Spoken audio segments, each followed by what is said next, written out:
रहमानिर्रहीम। अस्सलाम वालेकुम स्टूडेंट्स। जी स्टूडेंट्स, कैसे हैं सब? उम्मीद करता हूँ सब ठीक ठाक होंगे। मैथ 623 टेंसर एनालिसिस की मिड टर्म की लेक्चर सीरीज़ में आज हम लेक्चर 29 और 30 को डिस्कस करेंगे। तो स्टूडेंट्स, लेक्चर 26 से ऑनवर्ड हम एक ही टॉपिक को डिस्कस कर रहे हैं, जो कि आपका ट्रांसफॉर्मेशन रूल है first order, second order, mix tensor and higher order का। तो जो बेसिक कॉन्सेप्ट है इन 6-7 लेक्चर में वो एक ही है, जो कि आपका ट्रांसफॉर्मेशन लॉ है। और ट्रांसफॉर्मेशन लॉ बनाने का आपको मैंने एक ट्रिक भी बताया था, रूल भी बताया था। अगर वो आपको याद हो तो आप किसी भी ऑर्डर का ट्रांसफॉर्मेशन लॉ कोवेरिएंट और कंट्रावेरिएंट टेंसर का निकाल सकते हैं। तो जनरल रूल मैंने आपको बता दिया था, तो उसी को लेके आज हम 29 और 30 में एक्सरसाइज के कुछ क्वेश्चंस हैं, उनको सॉल्व करेंगे। तो चलें क्वेश्चन नंबर 1 की तरफ आते हैं। Show that if S I first order tensor and T I first order tensor are contravariant tensor. अब ये आपको अब आसानी पता चल जाता है कि कंट्रावेरिएंट कौन सा है। जब इंडेक्स ऊपर हो तो आपका कंट्रावेरिएंट है, ठीक है। जबकि on R N the matrix uij is equal to si into tj n cross n defined in this manner for all coordinate system represent a contravariant tensor of order 2। यानी इस क्वेश्चन में सिंपली आपको ये कह रहा है कि अगर आप S I dot S T यानी इनको मल्टीप्लाई कर दें तो मल्टीप्लिकेशन में जो आपका मैट्रिक्स आएगा उसको हम ये रख सकते हैं। तो अगर ये रख दें तो आप इस फॉर्म में यानी इनकी मल्टीप्लिकेशन में जो ट्रांसफॉर्मेशन लॉ बनता है वो आपका कौन सा आएगा? ऑर्डर 2 का। इन सिंपल वर्ड के हमने अब इनको मल्टीप्लाई करना है, इनके ट्रांसफॉर्मेशन लॉ लेके इनको मल्टीप्लाई करना है, ठीक है। पहले एस आई का और टी आई का। अब यहाँ पर एस आई का ट्रांसफॉर्मेशन लॉ, अब फर्स्ट ऑर्डर का आपको पता ही है, एक ऑर्डर है तो इसमें एक दफ़ा एक्स को आपने मल्टीप्लाई डिवाइड करना है, यानी एक आपका डिवीजन आएगा। ये मैं आपको बता चुका हूँ। अगर 5 ऑर्डर होता तो 5 दफ़ा डिवाइड करके partial x partial x partial x partial x 5 दफ़ा, जितने भी यानी इंडेक्स होंगे, जितना भी ऑर्डर होगा उतनी दफ़ा आप डिवाइड कर देते हैं, ठीक है। और अब टिल्ड सिस्टम में आई कहाँ पर आएगा और टिल्डा कहाँ पर आएगा? अगर तो कंट्रावेरिएंट है तो आपको पता है टिल्ड ऊपर आ जाता है, यानी इंडेक्स ऊपर है तो टिल्ड यहाँ पर ऊपर आएगा और इसी के साथ इंडेक्स आ जाएगा। और इसमें S is equal to S लिखते हैं। मैं आपको ये बता चुका रूल ऑलरेडी, तो लेकिन मैं साथ साथ रिपीट भी करता जा रहा हूँ। इसी तरह टी का ट्रांसफॉर्मेशन लॉ लिखा। अब इन दोनों को हमने मल्टीप्लाई करना है according to the given condition, ठीक है। इन दोनों को मल्टीप्लाई करें, ये जी हमने मल्टीप्लाई कर दिया। मल्टीप्लिकेशन से ये चीज़ बन जाती है। अब ये चीज़ गिवन है कि ये जो चीज़ है इसको हम यू आई जी रख सकते हैं। अब जब इसको हम यू आई जी रख सकते हैं तो इसको हम टिल्डा सिस्टम में भी यू आई जे रख सकते हैं, टिल्ड यू आई जे रख सकते हैं, ठीक है। तो यहाँ इसकी जगह हमने टिल्ड यू आई जे लिख दिया, सिंपल क्लियर हो गया। और इसकी जगह हमने यू आर एस लिख दिया, ठीक है जी। बाकी एज इट एज ही आपका आ जाता है। तो ये देखें, ये सारा करने से आपका ये ट्रांसफॉर्मेशन लॉ बन गया है। और ये कौन से ऑर्डर का टेंसर है? सेकंड ऑर्डर का, ठीक है जी। इसमें 2 दफ़ा डिवीजन हो रही है, यही हमने प्रूव करना था। रैंक 2 है इसका, ठीक है जी। सेकंड क्वेश्चन है लेट टी आई जे, अब आपका कोवेरिएंट टेंसर है सेकंड ऑर्डर का, यानी ऑर्डर 2 का, रैंक 2 का, ठीक है। तो फाइंड द कंपोनेंट। तो जब ट्रू ऑर्डर का आपका टेंसर है उसके हमने कंपोनेंट निकालने हैं। कंपोनेंट निकालने का मतलब है कि आई की जगह आपने 2 दफ़ा वेरिएशन देनी है, इसी तरह जे की जगह भी आपने 2 दफ़ा वेरिएशन देनी है, यानी 1 2 1 2। यानी जो इसके कंपोनेंट बनेंगे वो 1 1 1 2 2 1 और 2 2 बनेंगे, ठीक है। ये उसने दिए हुए हैं, ठीक है। बल्कि ये उसने बोला हुआ है कि फाइंड करने हैं, इसका आंसर ये आने चाहिए। एनीहो, तो ये दिए हुए हैं। Also the transformation between X I and tilde X I system are given, ये भी आपको दिया हुआ है, पेपर में ये चीज़ें दी होंगी, ठीक है। तो कंपोनेंट हमने फाइंड करने हैं, यानी आपके टिल्ड के बगैर उसने कंपोनेंट दे दिए हैं। अब टिल्ड के साथ ट्रांसफॉर्मेशन लॉ लगा के जो कंपोनेंट बनते हैं ना, 1 1 2 2 एंड 2 1 एंड 1 2 वगैरह, वो हमने फाइंड आउट करने हैं। तो ये सारी चीज़ें आपको दे दी हुई हैं, ठीक है। ये चीज़ें पेपर में गिवन होंगी। इसी से हमने x1 का रिलेशन निकाल लिया और x2 का रिलेशन निकाल लिया, ठीक है। और टिल्ड x1 का रिलेशन भी निकाल दिया, टिल्ड x2 का भी रिलेशन निकाल दिया। ठीक है, मोस्टली ये पेपर में दी होंगी। ओके जी, अभी आपका ट्रांसफॉर्मेशन लॉ लग गया। ट्रांसफॉर्मेशन लॉ बनाने में आपको दिक्कत नहीं होनी चाहिए। ये देखिएगा अब बनाना कैसे है, टी है तो टी इज इक्वल टू क्या लिखेंगे, टी। अब आपको क्वेश्चन की तरफ नहीं देखना, जो मैं लिख रहा हूँ इसकी तरफ देखना है। कितनी दफ़ा डिवाइड करेंगे, 2 दफ़ा जी। यहाँ पर अगर आई जे है तो यहाँ पर बोलिए क्या होगा, कोई भी इंडेक्स आप अपनी मर्ज़ी से रख सकते हैं। यहाँ पर आर ऐसा आएगा, यहाँ पर क्या पार्शियल एक्स, नीचे भी, अब मुझसे लिखा नहीं सही जा रहा, पार्शियल एक्स, माउस थोड़ा सही नहीं चल रहा, इधर भी पार्शियल एक्स, नीचे भी पार्शियल एक्स। ठीक है, अब चूंकि ये कोवेरिएंट है तो टिल्डा सिस्टम नीचे आएगा। ठीक है, इसमें एक्स के ऊपर टिल्डा बटा के नीचे आएगा, यानी डिनोमिनेटर में टिल्डा आएगा आपको। ठीक है, जो इसके साथ इंडेक्स होते हैं वो फिर इसके साथ आ जाते हैं, बाकी जो वो आपके ऊपर आ जाते हैं, यानी जो इसके साथ लगाए हैं आर और एस। तो ये मैंने आपको एक बताया हुआ है, रूल बताया हुआ है बनाने का फार्मूला। ठीक है, बजाय इसके क्या पता लगे, आपको तरीका आना चाहिए। तो ये अब आपका ट्रांसफॉर्मेशन लाया। अब देखिएगा जी, आगे हमने कंपोनेंट निकालने हैं, कंपोनेंट यानी 1 1। पहले मैं 1 1 का तरीका बताऊंगा, ठीक है, बाकी आपने खुद फाइंड आउट कर लेने हैं। अब आई और जे को आपने 1 1 रखना है, जिधर आई और जे है वहाँ पर आपने 1 1 रख दिया। ये यहाँ तक आपका ये आई की जगह भी 1 और जे की जगह भी 1 आ गया। अब यहाँ पर आर और एस ये डमी इंडेक्स हैं, देखिएगा ना 2 दफ़ा आ गए हैं, तो ये आपके डमी इंडेक्स है। तो जब डमी इंडेक्स आ जाते हैं तो उसकी वेरिएशन कैसे देते हैं, उसकी वेरिएशन पहले जो पहले वाला होता है उसको वेरिएट करते हैं, यानी आर को 2 दफ़ा वेरिएट करेंगे। पहले आर की जगह 1 लिखा, जिधर आर था उधर 1 लिखा, फिर प्लस, फिर आर की जगह क्या लिखा, 2 लिखा। ठीक हो गया, यानी पहले आपने आर को वेरिएट करना है, डमी इंडेक्स की बात कर रहा हूँ, पहले आपने आर को वेरिएट करके ऐड कर दिया, फिर अब हम किसको वेरिएट करेंगे, एस को वेरिएट करेंगे। जहाँ जहाँ एस है वहाँ आप 1 रखेंगे, यानी यहाँ पर आपने ये इधर आ गया, जहाँ जहाँ एस है इसकी जगह 1 रखा। ठीक है, एस की जगह 1 रखा, फिर एस की जगह क्या करेंगे, 2 रखेंगे। यहाँ पहले आप 1 रखेंगे तो ये 1 1 हो गया, ये 2 1 हो गया, फिर 2 रखेंगे तो क्या आ जाएगा 2 1 और 2 2। तो ये आगे पीछे हो गया, ये कोई प्रॉब्लम नहीं है, जस्ट आपने इसको फॉलो अप करना है रूल को। पहले देखिएगा आर को वेरिएट किया 1 और 2, ठीक है, बाकी जो एस बच गया अब इसको वेरिएट करेंगे, यानी अब एस की जगह क्या रखेंगे 1, इसमें 1 रख दिया, ये चीज़ एज इट एज आ गई, ये 1 रखा और ये 1 रखा। ठीक है, फिर प्लस करके अब कितना रख देंगे, 2 रख देंगे, ये 2 रखा, 1 2 ये आ गया और ये 2 2 आ गया, तो इनको आपने ऐड कर लिया। ठीक है, तो ये वेरिएशन आ गई। अब उसके बाद बात आ जाती है सारी इनके जो डेरिवेटिव हैं, x1 का डेरिवेटिव करना है टिल्डा x1 के हिसाब से, यानी ये यहाँ पर हमने, ये हमारा x1 है, इसको डेरिवेटिव किया टिल्डा x1 की जगह से के हिसाब से, यानी इसकी पावर 1/2 आ जाएगी, तो इसका डेरिवेटिव 2 शुरू में आ जाता है, डेरिवेटिव लेना तो अब आपको आता ही होगा, यानी x1 को डेरिवेट करना है टिल्डा x1 के हिसाब से। यानी जिस तरह अगर आपको याद हो FSC में भी पढ़ा हुआ था, इसको हम डेरिवेट करते हैं किसके हिसाब से, x के हिसाब से अगर करते हैं dx, तो dy और dx करते हैं तो ये x है आपका, तो ये 2 1 आ जाता है, यानी 2 आ जाता है। ठीक है, तो उसी रूल को हमने यहाँ पर सिंपल डेरिवेटिव रूल फॉलो करना है यहाँ पर हमने। ठीक है, तो इसी तरह ये सारे डेरिवेटिव आपने निकाल लेने हैं।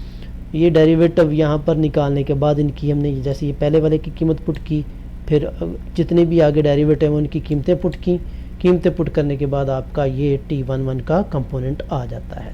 ये पेपर में ज़्यादा कंपोनेंट नहीं आपसे पूछेगा, हो सकता है एक आध कंपोनेंट पूछ के बस कर दे। ठीक है, इसी तरह 1 1 कर लिया, अब हम 1 2 करेंगे। 1 2 कैसे करना है, इसमें एज इट एज आई की जगह 1 और जे की जगह 2 कर देंगे, सिंपल, आई की जगह 1 और जे की जगह 2 कर देंगे।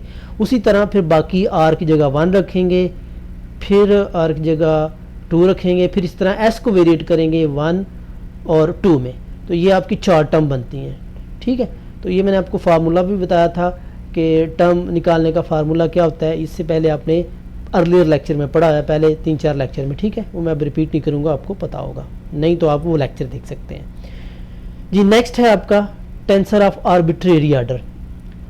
इससे पहले आपने सेकंड आर्डर के टेंसर पढ़े, थर्ड आर्डर के भी शायद आपने पढ़े होंगे, फर्स्ट आर्डर का देखा, मिक्स्ड, हाँ मिक्स्ड में हमने थर्ड आर्डर का भी देखा था।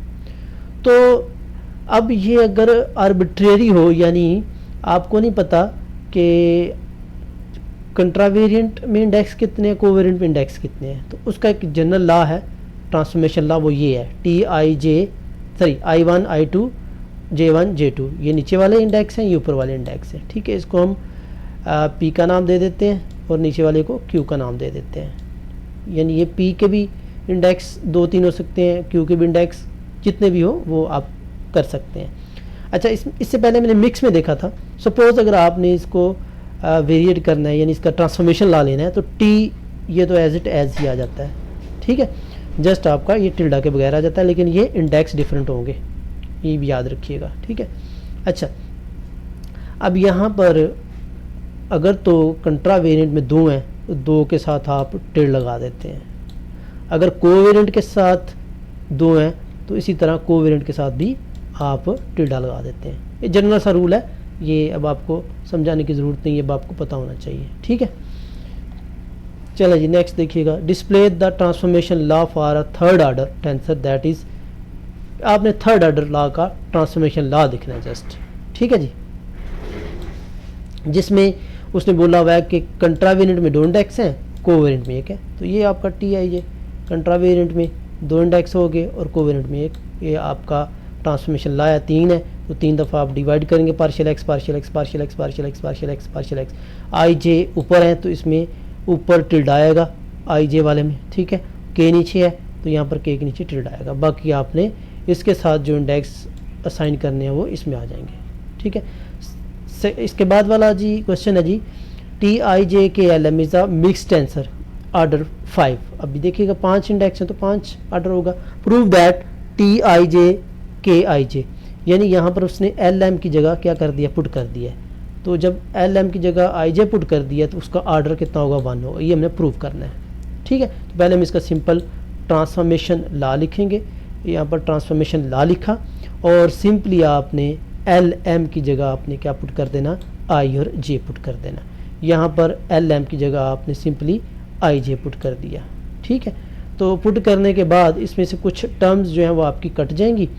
कौन कौन सी टर्म कटेंगी आपकी, ये टिल्डा XI इस पार्शियल टिल्डा XI से कट गया, ठीक है, ये पार्शियल टिल्डा XJ इस पार्शियल टिल्डा XJ से कट गया आपका। तो जो चीज़ बाकी बच जाती है वो आपकी पार्शियल U और पार्शियल R, इसको आप इकट्ठा कर सकते हैं, इसी तरह पार्शियल V और पार्शियल X वाली टर्म बच जाएगी, ठीक है। तो जो बाकी रह जाएगी पार्शियल T और पार्शियल K वाली, ये यहाँ पर आ जाएगी, ठीक है। तो ये मैंने यहाँ पर अरेंज कर दिए, इनको आप काट भी सकते हैं। तो ये फाइनली करने के बाद ये यहाँ पर जो पार्शियल U और पार्शियल R आई है, पार्शियल U और पार्शियल, इसको हम टिल्डा फॉर्म में लिख सकते हैं, सॉरी डेल्टा फॉर्म में, इसको डेल्टा UR लिख सकते हैं, ये पीछे रूल हमने पढ़ा हुआ है। इसी तरह पार्शियल V और पार्शियल S वाली को भी हम क्या लिख सकते हैं, डेल्टा VS लिख सकते हैं, ठीक है जी, और ये साथ में एज इट एज आ जाएगी। अब अगर U बराबर है R के, अगर U बराबर R के हो तो हमें पता है ये 1 आता है, इसी तरह V is equal to S हो तो ये 1 आता है, ये हमने पढ़ा है। अगर ये दोनों इंडेक्स बराबर हों तो ये आंसर 1 आता है डेल्टा का, और अगर बराबर ना हो तो 0 आता है, ये पीछे हमने रूल पढ़ा हुआ है। तो इसको हम इक्वल लेट करेंगे, यानी इक्वल लेट करने के बाद यहाँ पर 1 1 आ जाएगा, तो यहाँ भी अब UV की जगह क्या आ जाएगा, R और S आ जाएगा। ये हमने U को R और V को S रखा हुआ है, क्यों रखा हुआ है, क्योंकि ये 1 आपका आंसर आ जाएगा, ठीक है। तो ये चीज़ आ जाएगी। तो ये चीज़ आने के बाद इसको हम क्या कर सकते हैं, TT, जब आप यहाँ पर TT रखते हैं तो ये देखिएगा आपका ट्रांसफॉर्मेशन लॉ बन गया, और ये कितने ऑर्डर का है, ऑर्डर 1 का है, यही हमने प्रूव करना था। ठीक है, सेकंड, इसके बाद सारी नेक्स्ट क्वेश्चन है शो दैट क्रोनिका डेल्टा। अब क्रोनिका डेल्टा मिक्स्ड टेंसर, ये क्रोनिका डेल्टा होते ही मिक्स्ड टेंसर क्या है, ये यानी डेल्टा आई जे हमने पढ़ा हुआ है, अगर आई बराबर हो जे के या इक्वल हो जे के तो ये 1 होता है। अभी हमने पीछे पढ़ा था, ये लेक्चर में भी पढ़ा हुआ है, नॉट इक्वल हो तो ये 0 होता है। ठीक है, तो ये हमने साबित करना है कि इसका रैंक 1 है, यानी इसका हमने सिंपली ट्रांसफॉर्मेशन रूल निकालना है। तो ट्रांसफॉर्मेशन लॉ के लिए ये पहले हमें पता होना चाहिए कि डेल्टा आई जे किसके इक्वल होता है, इसके बराबर होता है। यानी हम पहले इसका ट्रांसफॉर्मेशन लॉ लिखेंगे जी, ट्रांसफॉर्मेशन लॉ लिखा है इसका, यानी ये इसका ट्रांसफॉर्मेशन लॉ हमने प्रूव करना है। तो डेल्टा आई जे ये आपको पता है पार्शियल एक्स आई और पार्शियल एक्स जे के बराबर होता है टिल्ड में, ये टिल्ड है तो ये भी टिल्ड में होगा। अच्छा, आगे इसके हम चेन रूल लगाएंगे। चेन रूल लगा क्यों रहे हैं, क्योंकि इसको हमने ट्रांसफॉर्मेशन लॉ ओबे करवाना है आर्डर मिक्स्ड आर्डर में। ठीक है, आर्डर 2 में। तो इसके लिए हमने क्या किया, पार्शियल एक्स एल से मल्टीप्लाई भी किया जैसे ये दिखेगा, और डिवाइड भी किया, फ़र्क कोई नहीं पड़ता, कट जाता है। इस तरह पार्शियल एक्स के से मल्टीप्लाई भी और डिवाइड भी किया। ये ज़रूरी नहीं आप के और एल लें, कोई दूसरा भी आप इंडेक्स ले सकते हैं। ठीक है, आर एस भी ले सकते हैं, इट्स अप टू यू। तो जब ये करते हैं तो ये वाला तो सारा आपका पार्शियल क्या बन जाता है, के एल, डेल्टा के एल। ये देखिएगा अब आपका ये कौन सा बन गया, मिक्स्ड टेंसर बन गया सेकंड ऑर्डर का, यानी ये आपका ट्रांसफॉर्मेशन लॉ ओबे कर रहा है। ठीक है जी, लेक्चर नंबर 30 में हम आते हैं। लेक्चर नंबर 30 में क्या कह रहा है जी, compute the formula for the tensor T I J in polar coordinate if the component T I J rectangular coordinate system. ये सिंपल है, पेपर में आपको ये कोऑर्डिनेट दिए होंगे, अगर ना भी दिए हो तो पहले को आप एक्स रख लें, दूसरे को वाई रख लें। ठीक है, लेकिन मोस्टली ये पेपर में दिए होंगे, ये सारे आपको कोऑर्डिनेट वगैरह दिए होंगे। तो सिंपली आपने क्या निकालना है, T I J in polar compute the formula for the tensor, यानी इसका ट्रांसफॉर्मेशन लॉ निकालना है और कंपोनेंट निकालने हैं। ठीक है, यानी 1 1 जिस तरह पीछे निकाले थे, पहले हम इसका ट्रांसफॉर्मेशन लॉ लिखेंगे। क्लियर हो गया। अब ट्रांसफॉर्मेशन लॉ लिखने के बाद जो आपने कंपोनेंट निकालना है, जैसे इससे पहले आपको याद है कि हमने 1 1 निकालना है, तो पहले आई जे की जगह क्या रख दिया, 1 1 रख दिया, आई जे की जगह 1 1 रख दिया इस फार्मूले में। ठीक है, यही यानी जो ट्रांसफॉर्मेशन लॉ है। फिर उसके बाद अगर आपको याद हो तो ये यू वी डमी इंडेक्स हैं, पहले यू को 1 प्लस करके फिर यू को 2 रखते हैं, याद है ना। फिर उसके बाद वी की जगह 1 और वी की जगह 2 रखते हैं, तो यानी ये चीज़ आपकी 4 टर्म में बन जाती है ये वाली। ठीक है, जैसे u की जगह 1 रखा, फिर u की जगह 2 रखा, फिर उसके बाद क्या करते हैं,